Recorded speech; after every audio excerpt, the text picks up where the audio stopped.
Have you ever wondered why David worshiped the way he did? See, most people focus on the dancing in his undergarments, but I like to focus on what happened before the dancing. David watched Uzzah die when he reached out to steady the ark. He knew what happened to the statue of Dagon. He knew what happened to Eli and his sons. See, everywhere David looked, he saw the holiness of God and yet the danger of approaching him carelessly.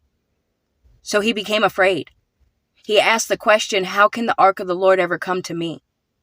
Think about that. David knew what was in his own heart. He knew he wasn't a perfect person. The presence of God was both beautiful and terrifying.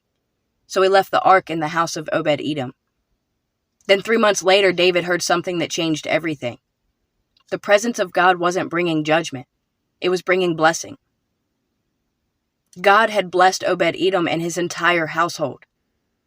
And that's when it hit David. The holy God of Israel desired to dwell with his people.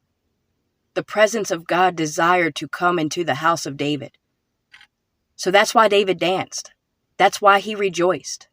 He wasn't celebrating because he finally got the ark.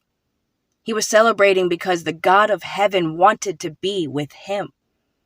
And if that doesn't make you worship, what will? Some people will judge your praise. Michal judged David's worship because she didn't understand what he understood. Her womb was cursed. People who criticize your worship usually hasn't seen what God has brought you through. So lift up your hands. Bow your knees. Cry if you need to. Dance if you need to. Don't let the fear of people silence the praise that belongs to God and only God. The King of Kings desires to dwell with his people. He desires to make his home with us. That is reason enough to worship with everything that you have. Amen. Be encouraged.